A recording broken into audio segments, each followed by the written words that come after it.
ini sebuah hadis daripada salah seorang sahabat yang terkenal namanya Rabi'ah bin Malik al-Aslami. Rabi'ah ini menghabiskan umurnya di masjid.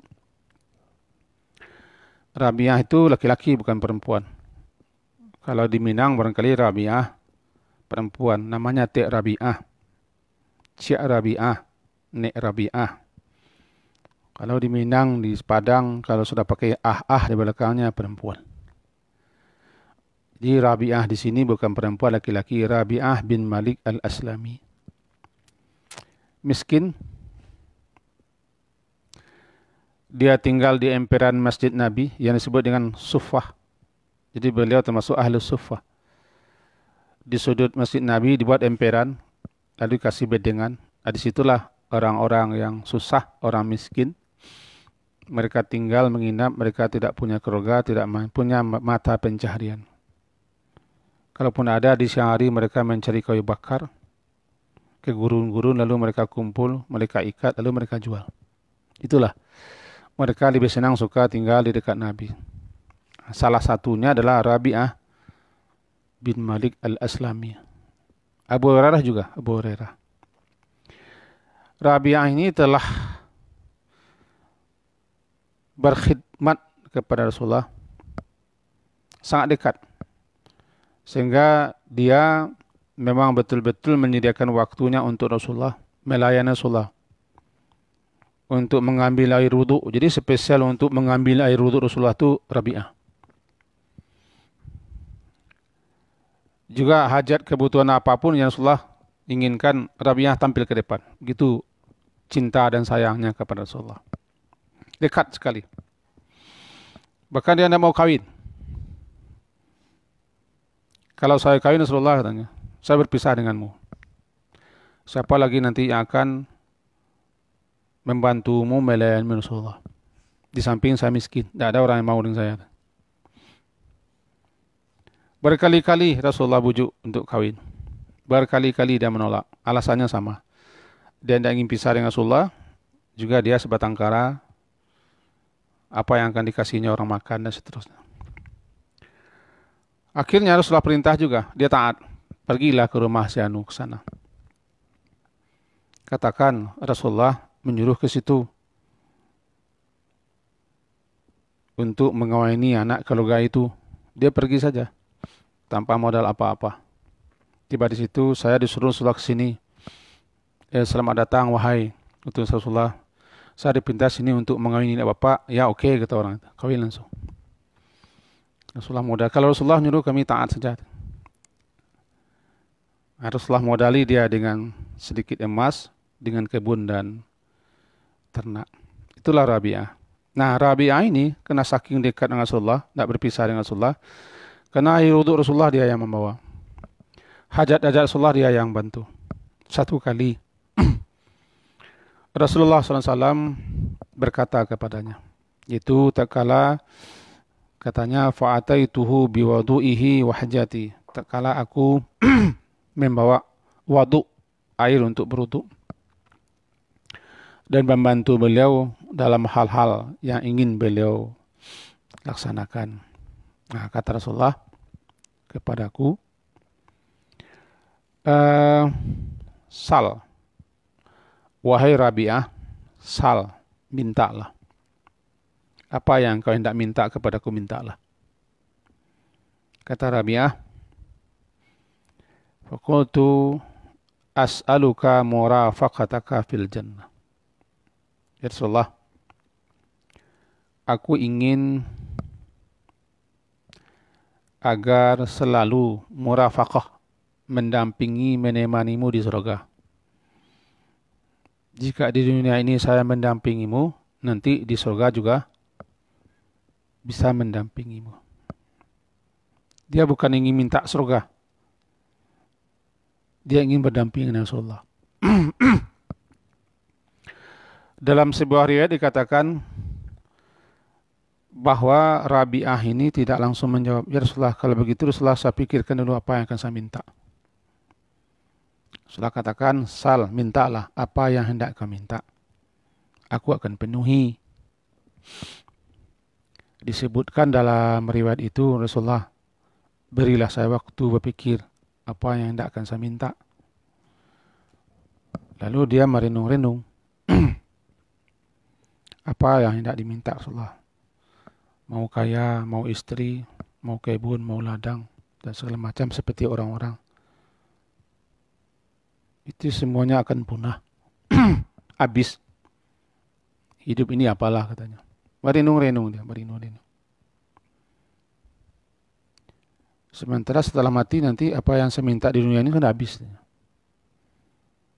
Sampailah dia pada sebuah kesimpulan bahwa dia akan meminta kepada Rasulullah untuk selalu bisa mendampingi Rasulullah hidup dan mati setelah mati. Kemudian diajukannya Rasulullah, saya sudah berpikir, sudah merenung Rasulullah. Saya cuma minta murafaqah, bisa terus mendampingimu, menyertaimu, menemanimu di surga sana. Kata Rasulullah, qal au ghaira zalik. Adakah yang lain? Itu saja. Bisa jadi dia ingin yang lain, tapi tidak. Katanya menjawab, huwa zakah. Itu saja Rasulullah. Saya tidak butuh yang lain. Yang lain saya tidak berhajat, saya tidak memerlukannya. Seperti ini saja saya sudah cukup. Sudah itu. Saya tidak butuh rumah. Rumah saya ada di masjid, dia di emperan. Saya tidak butuh istri, karena saya tidak punya uang. Untuk apa saya kawin? Saya tidak butuh dunia. Sudah, ini sajalah. Tidak ada yang lain. Oh, itu kira-kira. Kalau pertanyaan ini diajukan kepada saya, tentu lain pula mintanya. Dan yang minta satu, murafaqah. Bisa menemani, beserta bersama Rasulullah selalu. Akhirnya kata Rasulullah, kalau begitu permintaanmu, fa'inni ala nafsika bikathratis sujud. Kalau begitu, bantulah aku, a'inni, bantulah aku olehmu agar bisa menolong dirimu dengan memperbanyak sujud. Kalau ingin engkau minta supaya bisa berdampingi menemaniku nanti di surga, engkau harus tolong dirimu sendiri. Dengan cara bagaimana? Perbanyaklah sujud. Dengan memperbanyak sujud itu, saya bisa menolong membantumu pula nanti agar engkau bisa berdampingan menemaniku selalu di surga sana. Ini hadis cukup terkenal ini. Dalam beberapa riwayat. Nah, kemudian mari kita pahami hadis ini.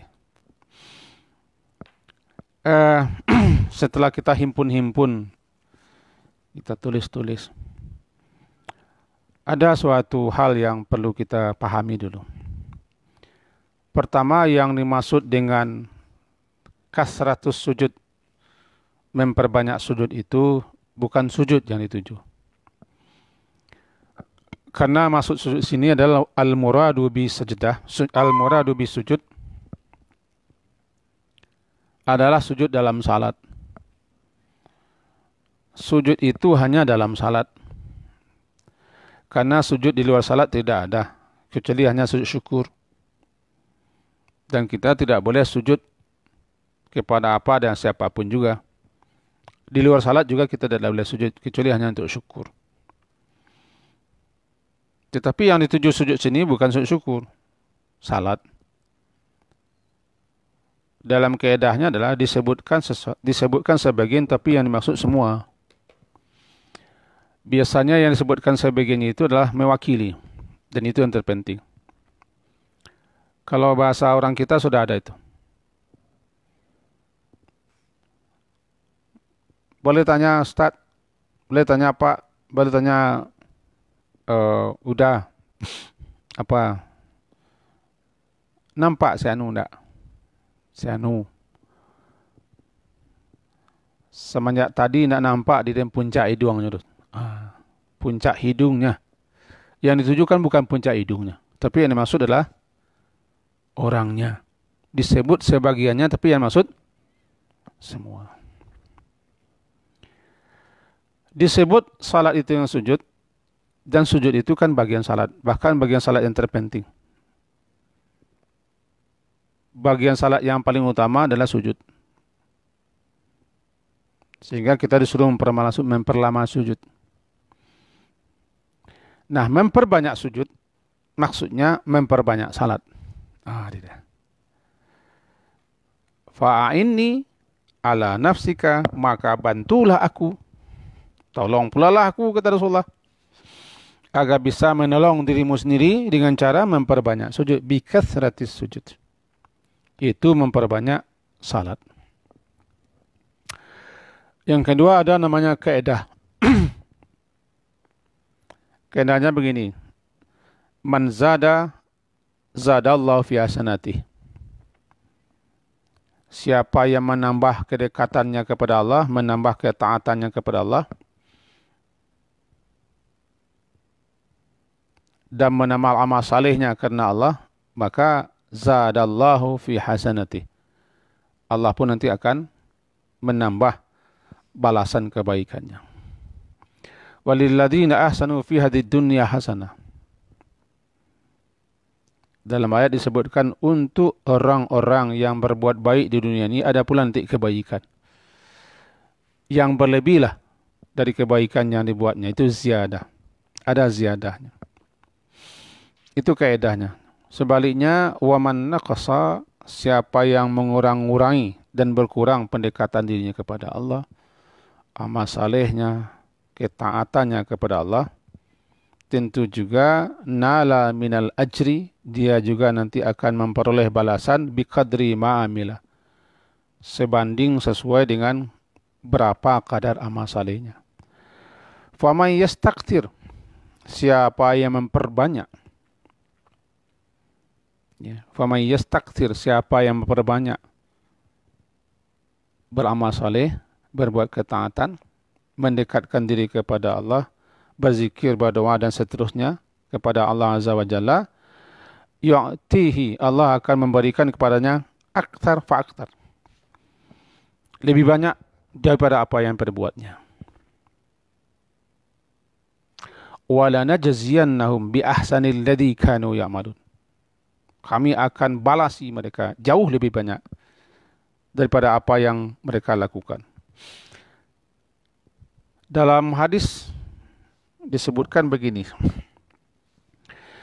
Idzan nuksir, ya Rasulullah, andaikan kami memperbanyak amal saleh, memperbanyak ibadah, memperbanyak ketaatan, memperbanyak kebajikan, bagaimana Rasulullah? Allah aktsar. Kalau begitu, Allah jauh lebih banyak pemberiannya, karunianya, anugerahnya, pahalanya, ganjaralah. Oleh sebab itu, perbanyaklah berbuat amal saleh. Di antaranya sujud. Itu kaidah. Disinilah dianya adanya nama salat mutlak, salat sunat mutlak. Apa salat sunat mutlak? Salat sunat yang dilakukan di luar waktu, tempat, keadaan, peristiwa, bilangan, sebab tertentu. Karena dia mutlak, bebas. Namanya salat bebas. Maka siapa yang ingin memperbanyak sujud, yaitu salat, silahkan. Ada namanya salat sunat mutlak. Tanpa batas ini.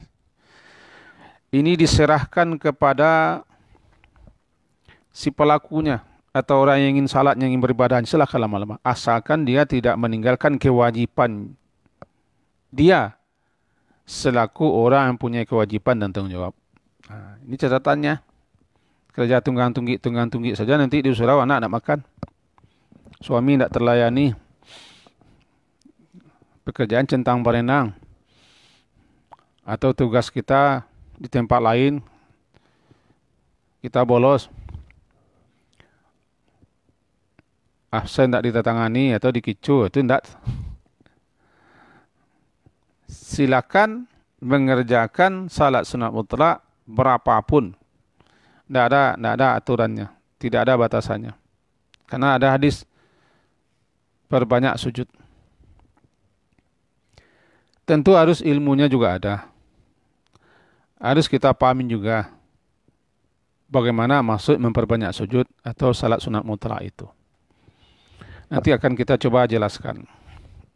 Kemudian perlu juga kita garis bawah di sini, memohon agar supaya bisa berdampingan, bisa berteman, bisa berkawan, bisa selalu bersama Rasulullah di surga sana. Dikaitkan dengan memperbanyak sujud. Dengan begitu, siapa yang banyak melakukan sujud salat, maka kedekatannya dengan Rasulullah itu makin dekat pula. Karena salah satu penyebab orang bisa berdampingan, berdekatan dengan Rasulullah nanti di surga sana adalah dia banyak melakukan salat. Salat 5 waktu tidak bisa diperbanyak.